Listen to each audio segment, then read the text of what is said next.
Hey everyone, welcome to another episode of Live with Virginia NORML. I'm JM Pedini, the Development Director for the National Organization for the Reform of Marijuana Laws and the Executive Director of your favorite chapter, Virginia NORML. It's Friday, April 28th, 2023. You know what that means, friends? It's time for us to talk all things cannabis in the Commonwealth and answer your burning questions live. Hey, let's get down to it. Take a second and hit that like, follow, and subscribe button wherever you're watching so you never miss when NORML goes live. And we do it every week. Hey, let us know where you're watching from. Drop it in the chat right now so I can say hi. Hey, Wade. Good to see you. Hey, Robin, Joshua, Corey. Hey, James. Hey, Folly. Hey, Fred. Fred. Fred's got jokes. Happy Burning Friday. Joshua in Bristol. Hey, Jesse in Texas. Big things happening in Texas right now, Jesse. Hey, Denise in Minnesota. Huge things happening in Minnesota today.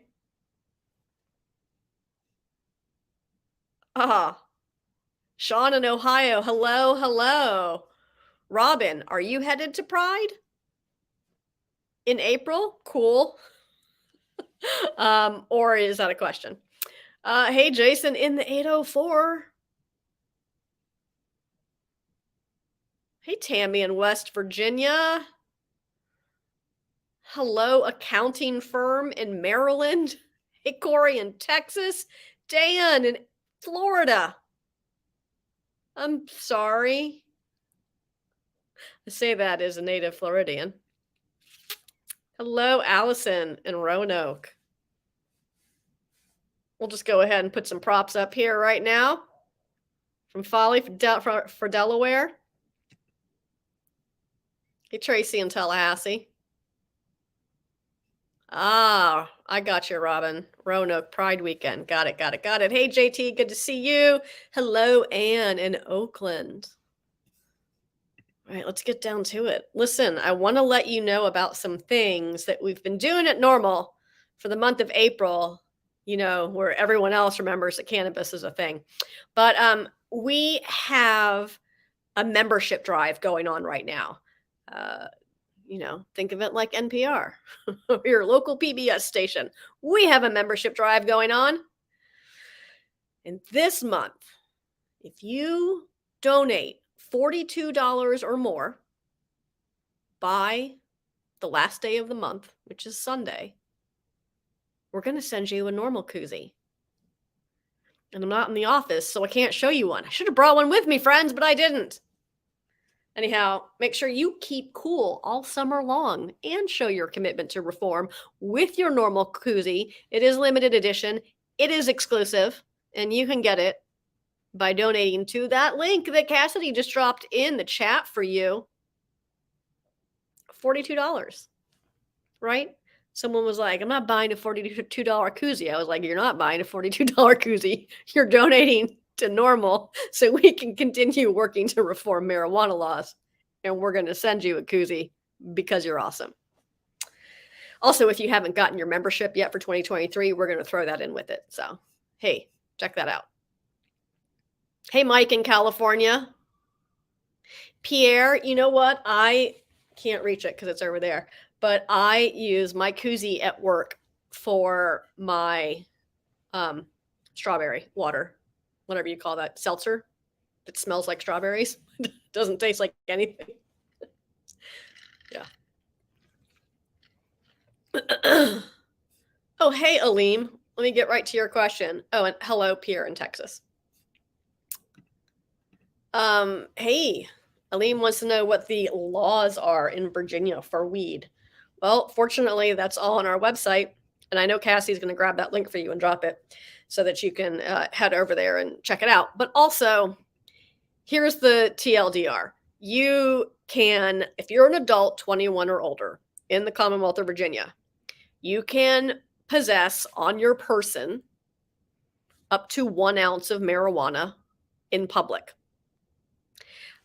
You can consume marijuana in private if you're an adult 21 or older, or if you're a medical cannabis program patient, of course. You can cultivate up to 4 plants per household if you're 21 or older in Virginia. There are rules like it can't be visible from you can cultivate outdoors, but it can't be visible from a public way. That means like the sidewalk or the road. Doesn't mean from your neighbor's backyard. You have to prevent access by those who are under 21. There are no specific restrictions on the amount of cannabis that you can legally possess in your home if you were an adult or 21, if you're an adult 21 or older. And the reason is this, because first of all, you can possess there's no limit on the amount you can possess as long as it's for personal use. The reason why it is written like this is because possession with intent to distribute in any amount is illegal. So if you're possessing it for personal use, you're fine. If you're possessing it with intent to distribute in any amount, that is illegal. Law enforcement's real good at determining whether or not someone's possessing for personal use or if it's going to be PWIT. So that's sort of like what the rundown is here on cannabis laws in Virginia. We do not have retail sales for adult use yet, Aline, because Virginians elected a Republican governor who has done nothing but thwart legislative attempts to enact retail measure, and they elected a Republican House of Delegates that won't do anything that the governor doesn't want. So, hey, good news though, Aleem, there is an election in Virginia this year. There are primaries in June across the state for the House of Delegates and the Senate. And then in November, at the general election, every member of the every seat in the Senate and House of Delegates is up for re-election in Virginia this November. So listen, we're still going to have the same governor for the next 2 years, but you can elect a much better Senate and House when it comes to cannabis policy. Hey, Kirk, good to see you. All right, so thanks for that. Thanks for that question, Liam. Appreciate it. Hi, Ellie. Good to see you, friend. Speaking of cool things that we're doing, well, I guess it's actually on Monday's going to be next month, though. So, hey, sneak peek. Here's what's coming up in May. We have a new giveaway launching on Monday on NORML's Instagram. So if you aren't following us on our Instagram yet, please do.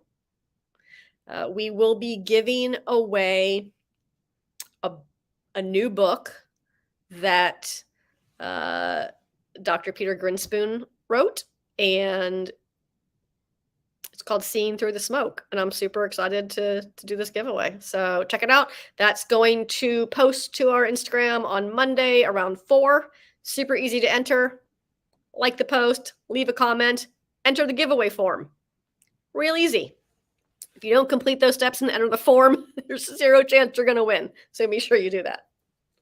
And also, hey, don't forget, tomorrow is Saturday because it comes after Friday. And that is when NORML's weekend weed read newsletter hits inboxes around 9:15 or 9:30 in the morning on Saturday. So if you aren't subscribed yet, you can fix that. Just head to norml.org/subscribe. Make sure you check the weekend weed read box, and you'll get that in your inbox on Saturday morning. It'll be there when you're ready to have your coffee or whatever else you have in the morning. All right, speaking of tomorrow is, so in Virginia Beach, there's a huge festival scheduled for this weekend called Something in the Water. And there are tons of other events happening around Virginia Beach related to the festival. One of them is called the High Tide Wellness Summit.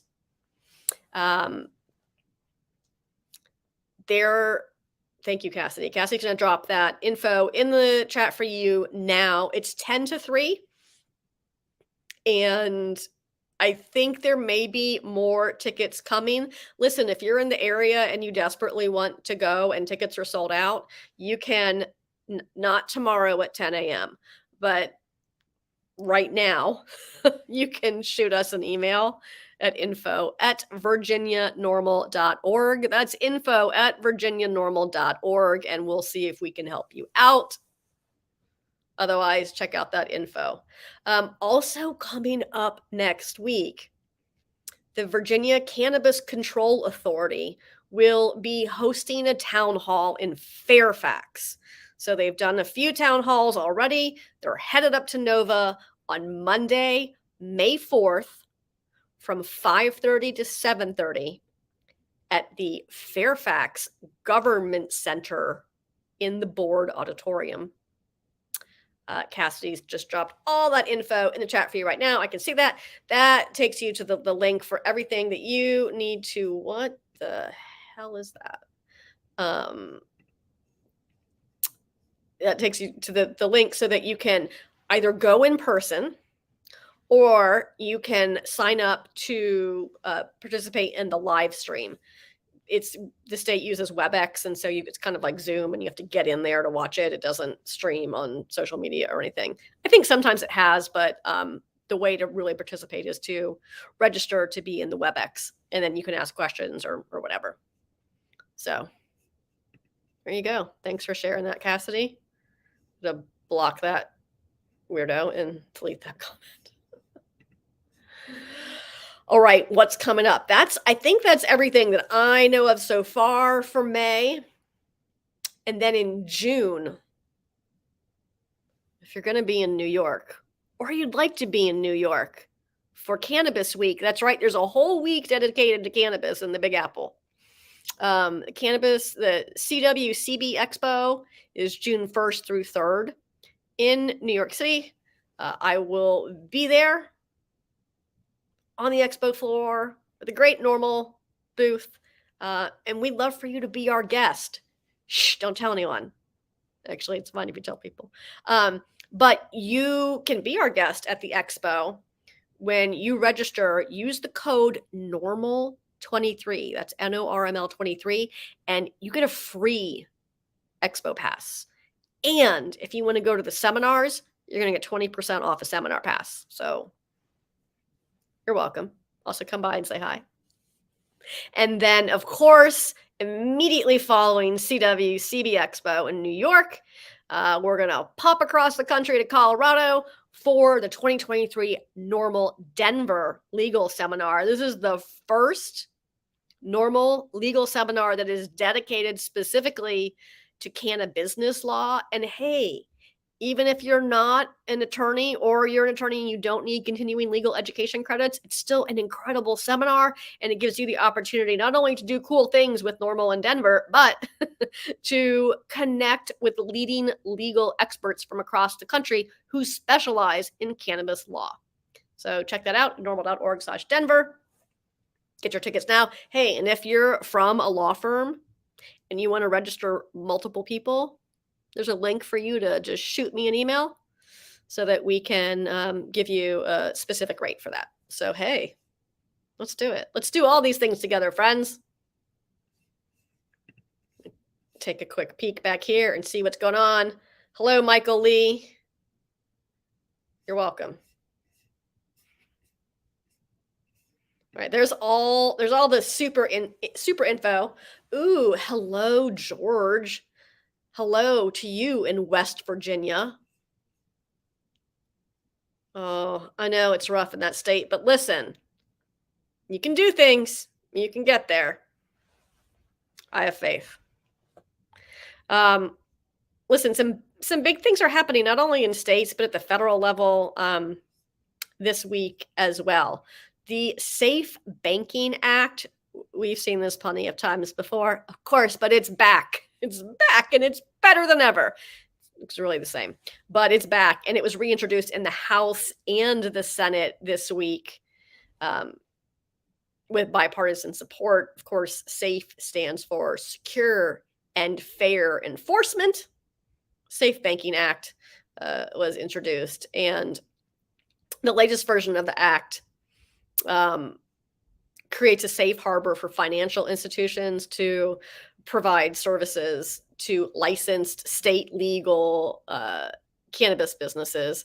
And the new version also creates explicit protections for um, minority depository institutions and community development financial institutions that want to support cannabis businesses. It makes it easier for people working in the cannabis industry to obtain mortgage loans. Good things in safe banking.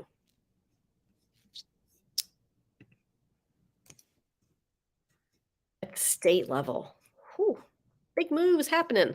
Let's roll back to a little earlier in the week. Texas, their House advanced a marijuana penalty reduction bill. Good stuff happening in Texas. This is House Bill 2018, and it's not decriminalization or anything like that, but it does reduce penalties. And hey, any step forward is a good step.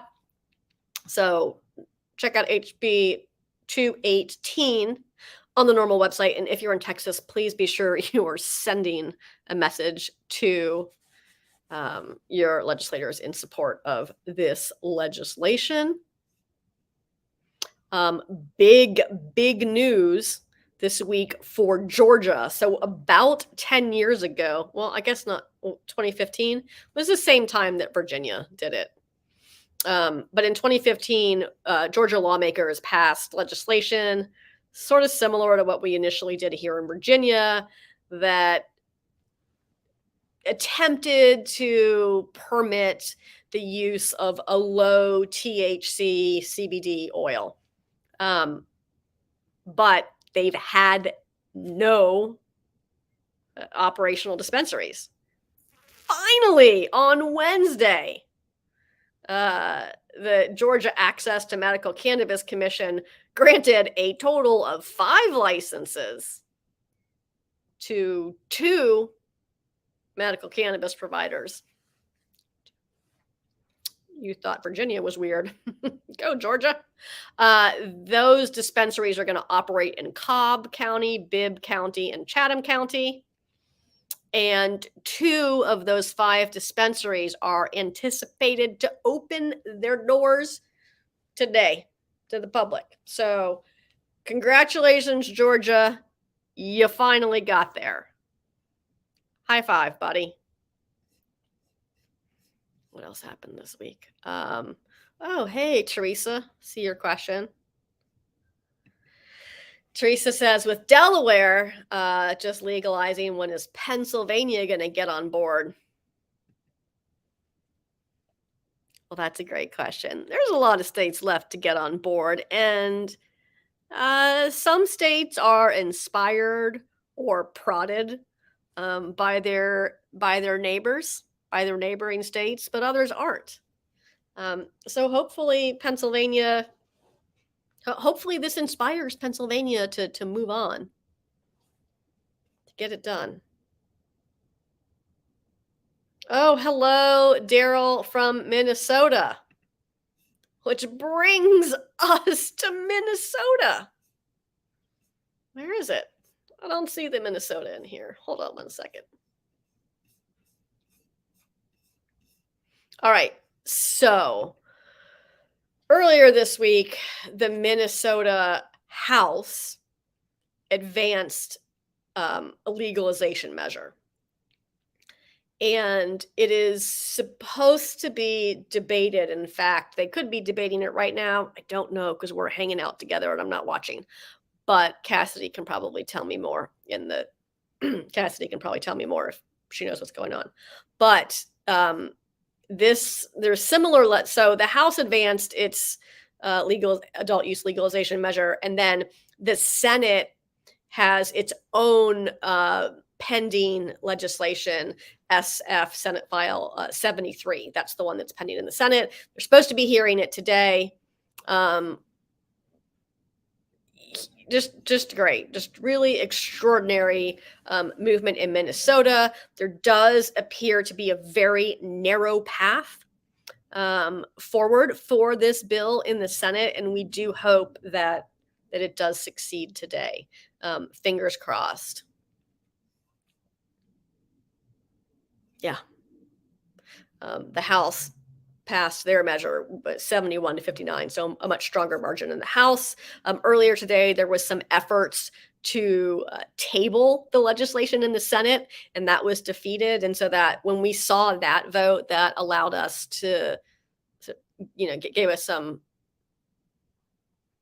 ability to get a good whip count and see like where people are on this issue. And so fortunately that attempt was defeated, but we're looking forward to see if that bill makes it across the finish line today.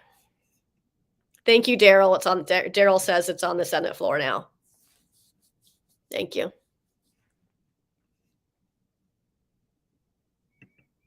Hey, Carrie. Good to see you, friend. See you tomorrow. I did mention that about if it's sold out, and there was an attempt to defeat it twice, Daryl.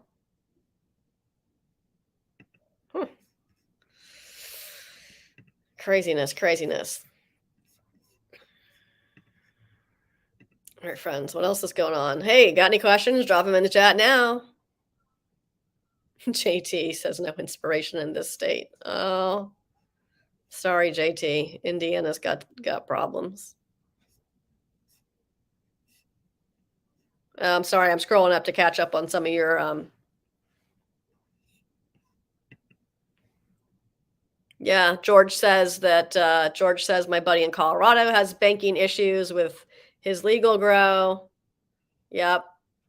Yeah, safe banking's a big deal. I get it. Like, people are mad that it's not a bill that ends federal prohibition. You're right, it's not, but we're not letting the perfect be the enemy of the good. It's long been believed that SAFE will be the first bill, will be the bill that passes first. And, just keep moving forward, everyone.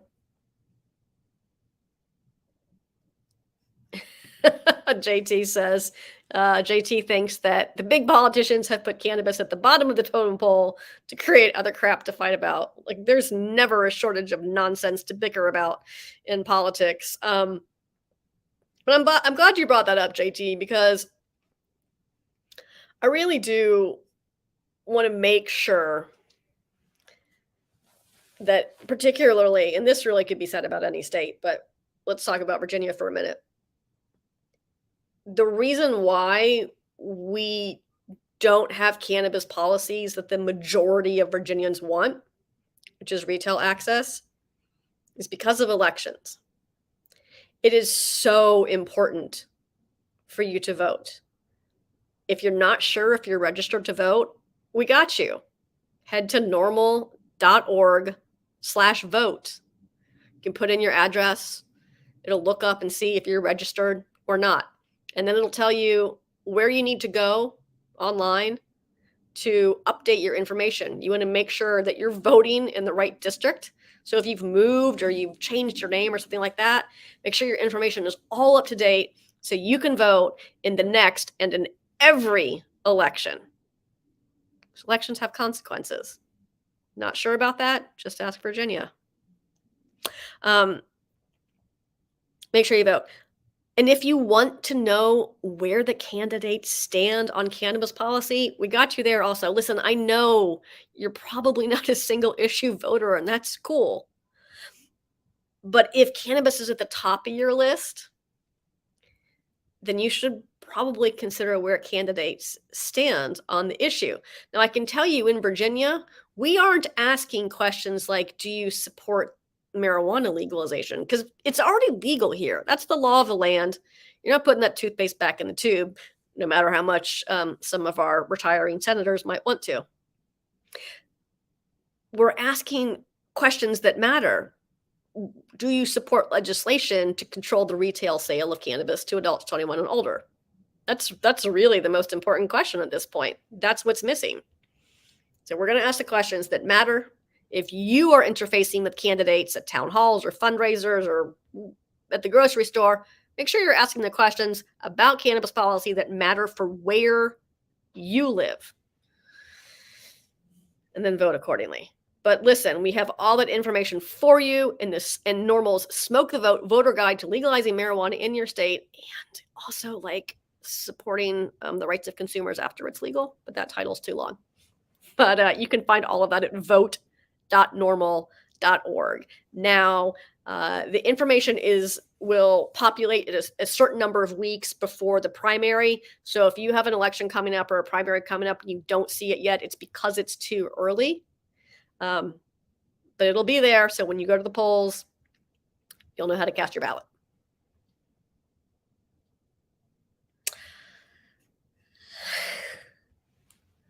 Listen, JT, I think everyone's wondering, but, President Biden or any president cannot end the federal prohibition of marijuana.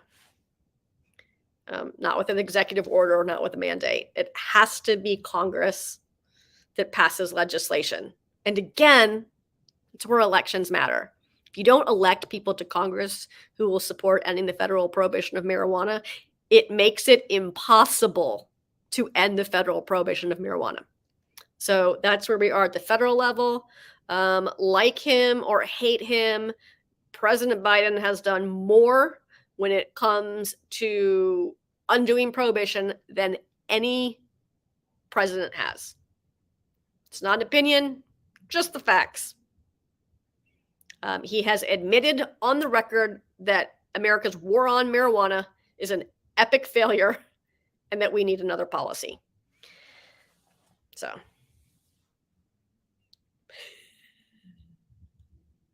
George, I think you sent me.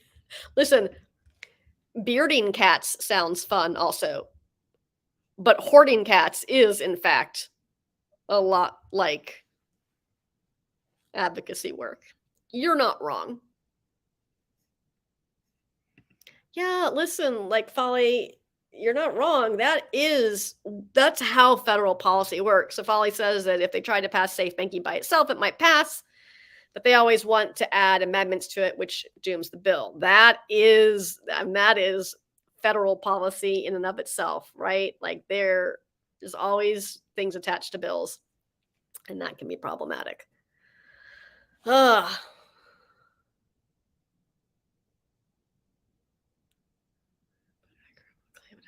Okay, I don't know what a mountaineer is, George, but cool.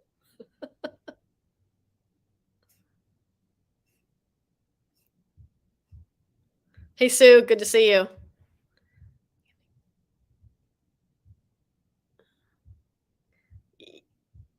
Yeah. Sue, I think what's interesting, I don't know, interesting is the right word. I think it's important to consider that, first of all, well, as you all well know, NORML's interest is only in representing responsible consumers. But safe banking matters for consumers as well, because the costs of banking are very high in cannabis. And at the end of the day, who's footing the bill for that? Consumers. That trickles its way into the cost of the product. The lack of access to traditional banking also creates less transparency in the industry, and that's not a good thing. George, look, people get herding cats, thank you. It doesn't matter what people call it, right? Like I think at this point in time, I'll understand the origins of the word marijuana, but that is the word that is in code, not only at the federal level, but it's still in many, many states. It's also part of our name because we were founded half a century ago. And that's the word that people use. And it's still the word that resonates with people. So at the end of the day, use the words that you like. Some guy said weed earlier, and that's totally fine. It doesn't matter what you call it. I mean, it does matter when you're writing laws, when you're writing code. And it can be helpful to use the right word to frame your message, right? Like pot and weed have different, sort of, that's loud, have different implications than saying cannabis does. But really, when we're just having a conversation like this amongst friends, it doesn't really matter what you say. What matters is that we legalize it and stop treating responsible consumers like second-class citizens. Did I have a fun 420? I was at work, JT. That's what I did. I was at work the day that, like everyone else at Normal, the day that the rest of the world remembers that cannabis policy is a thing they want to talk about. So it's always a very busy day for us, full of lots of media hits. And then that weekend was the National Cannabis Festival, which it promptly began pouring at the festival, and the National Park Service made all of the attendees evacuate. But like, huge kudos to the National Cannabis Festival team, who they were able to reopen the festival, I think like around 8:00, and let ticket holders back in for the three main acts of the evening. So I'm just amazing that they were able to navigate that, nature and get tens of thousands of people back in there to enjoy, albeit shorter, but still a concert. I think they're going to have some additional content coming up in the summer to sort of offset the disappointment that people experienced with the festival really just getting rained out. Oh, thank you, George, for explaining West Virginia to me. Got it. Oh, and look at that. I just saw your question, Folly, and that's how it was. It is very wet and very cold. Hey, Stephen. Stephen asks, how did the Virginia legislators do this year? They get an F, a big, big fat F. Are there any big changes? There's some medical cannabis policy changes that matter, that are really important to the program. The program will officially move over to the Cannabis Control Authority in January 1. The program will officially move over, and that's great. Board of Pharmacy has been the regulator, but now we'll have a state agency specific to cannabis that's the regulator, so that's great news. Additionally, practitioners will no longer be required to register with the state. So that really opens up the pool of healthcare providers who will be able to issue written certifications to patients. That'll definitely help patients get access to the program. And then there's some labeling legislation that will provide more information to consumers, both on the packaging and on the website as well. And there's some technical language that will ensure that the medical cannabis companies don't have to change the name of the product when the formulation varies just in the slightest bit. And that's what's happening right now. And that's really been confusing for consumers when they're like, well, I had Revive last month, but now Revive 2 is the only thing that's available. And it's because there's just the slightest variance in that product. They have to give it a different name. And then you said, has it all gone to the big money? I think you're talking about licensing, and there was no licensing legislation passed this year because, again, elections have consequences. And since you asked, and people love to bring this up, and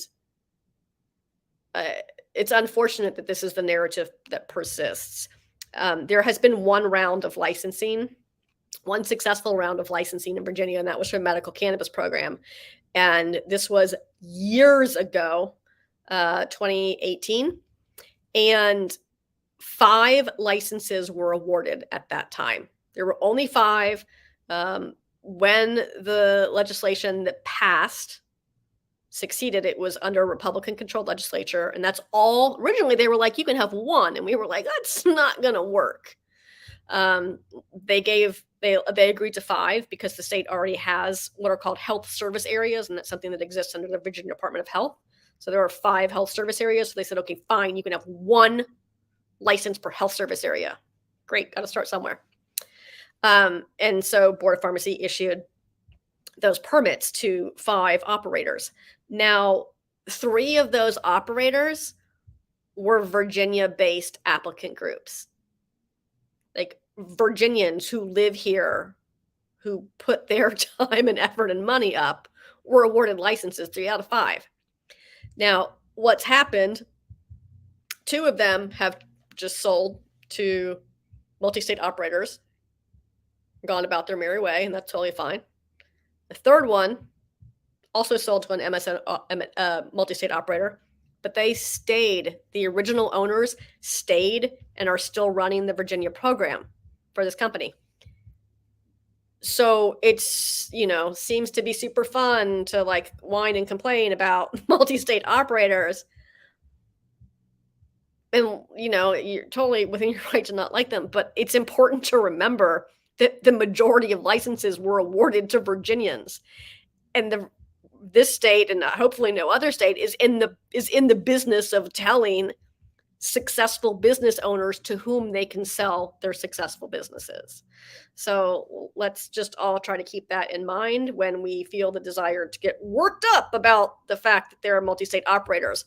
Elections have consequences, and Virginians were absolutely included, and they were very successful in the process. Now, that being said, there was a fourth license. The fifth license, ultimately that conditional permit was rescinded. There was a lawsuit that went on for years, and that has been resolved. So we should see the Board of Pharmacy issue guidance on the pending Health Service Area 1 RFA, request for applications. They did a second RFA when they rescinded the original permit, and people, companies, people, whatever, submitted their applications. So those applications still exist for the second round. For Health Service Area 1 only. And what's supposed to happen is Board of Pharmacy is supposed to notify those applicants and give them some amount of time to refresh their applications, since it's been like 2 years now since they submitted, and then review those and award a conditional permit. Now, could the state license, and should the state license more medical cannabis companies? Absolutely. And there was legislation to do that. But again, it didn't pass because this governor has said let me be very specific. The administration has said that this governor does not want to see any expansion of cannabis in Virginia. He hasn't said that. He hasn't come out and said that. But his administration has said that. And what did you see this year? No expansion of cannabis. So.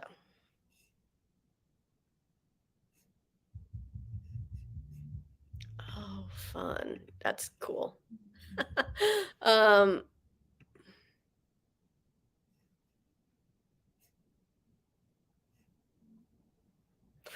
Yeah, that's right. All right, got to scroll back up and catch up. Yep, seed to sale. We have seed to sale tracking in Virginia, and we will have. We do require seed to sale tracking for all the operators. Weirdly, though, what we don't have is a reporting mechanism to the state. Like, there's no mandated reporting, so that will come to bear under the Cannabis Control Authority. So it's going to happen when they move over to CCA.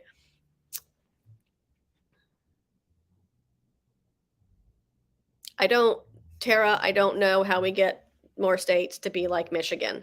Tell me what you love about Michigan, and then maybe I can tell you. Hi, Skyline.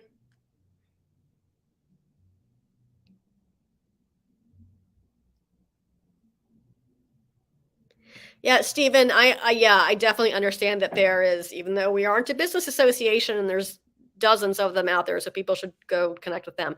I definitely understand the desire for there to be opportunity in additional licensing in Virginia. And if you look at any legislation that's been introduced related to licensing over the past few years, just absolutely a very intentional effort to make new licensing inclusive. It's not when adult use is licensed, it's not going to be a vertically integrated model.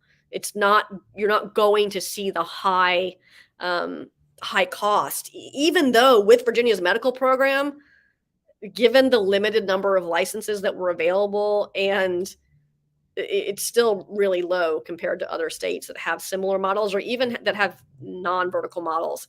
But you can see that intention in the legislation that has been drafted specific to adult use licensing and subsequent medical licensing, that there is no intention to limit it to out-of-state companies that would be illegal, or to have really high licensing fees. So, Kathy, love it. Kathy wants to know how we can get Alabama to offer more than suppositories and patches. Is that really all there is in Alabama? Do they not have like tinctures?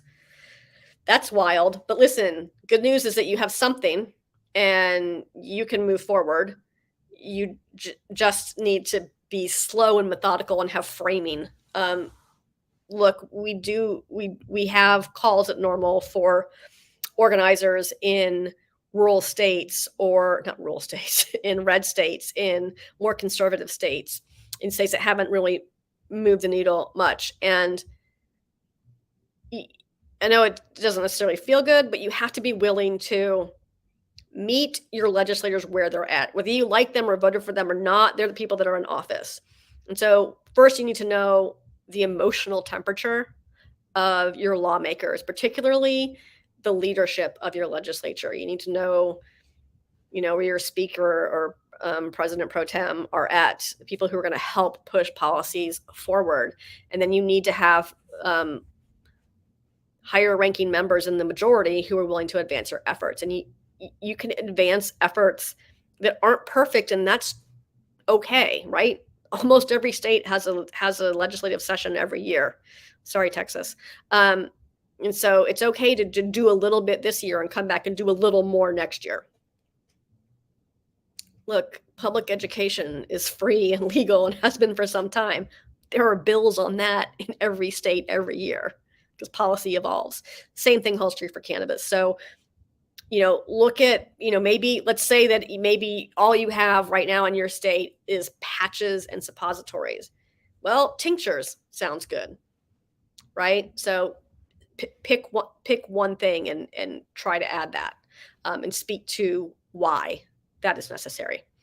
They can be formulated to be faster acting, and so people, someone who's suffering from severe nausea related to chemotherapy is going to have a more immediate relief from that. Or try adding nasal spray, which is what's commonly used for as a rescue medicine for seizures.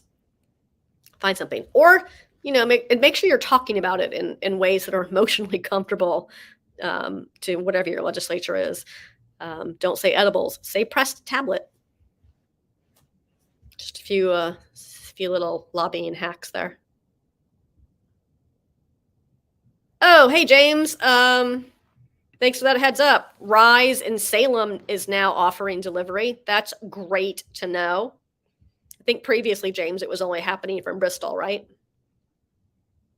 No, Abingdon, sorry.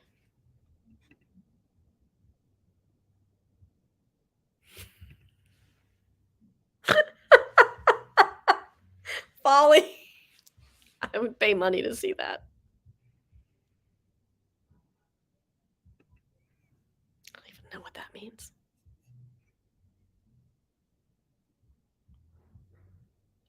You're welcome, Stephen. Hello, John.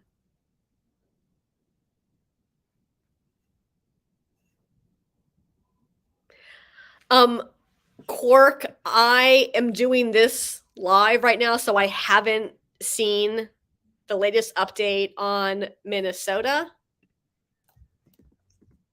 I'll open the NORML website real quick and hopefully not break my live stream.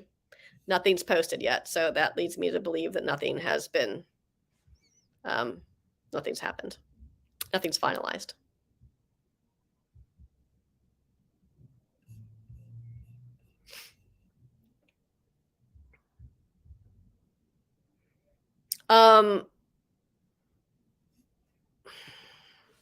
Dan's asking if there's been any reparations, discussions about reparations for citizens who have had their lives ruined Twice by Nixon and the war on drugs.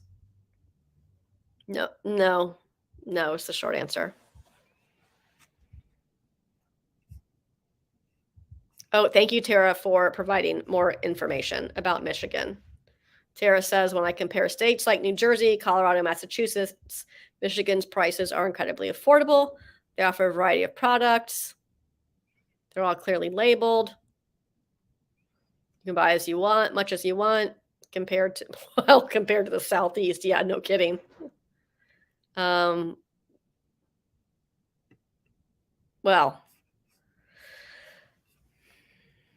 thank you for explaining that to me. Yep. Look, there's always room to improve in every state.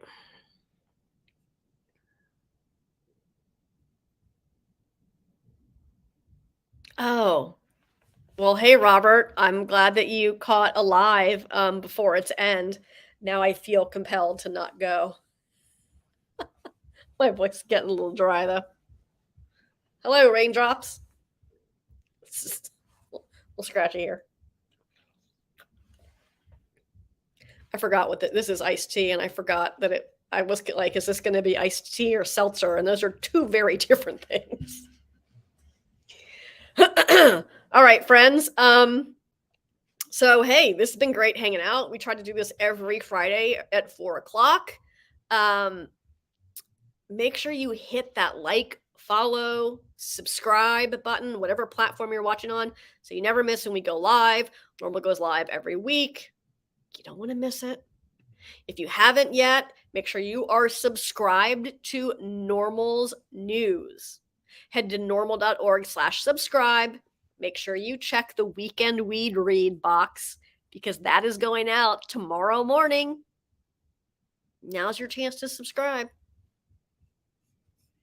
Hope to see you all tomorrow at the High Tide Wellness Summit in Virginia Beach. Don't forget, this week there is a town hall with the Cannabis Control Authority in Fairfax, and some big events happening in June as well. Well, thanks, Mike. Appreciate it. Hey, Tara, come on over to Virginia. The water is tepid and mostly legal. We're trying. Peace, buddy. All right, friends, this has been great. Hey, listen, I really enjoy hanging out with you all. You have the best questions. I love our conversations. You guys make me laugh. This is a good time. We should do this like next week. How about it? Hey, listen, as always, it's been such a pleasure. Thanks so much for watching, and I'll see you back here next time. Bye-bye.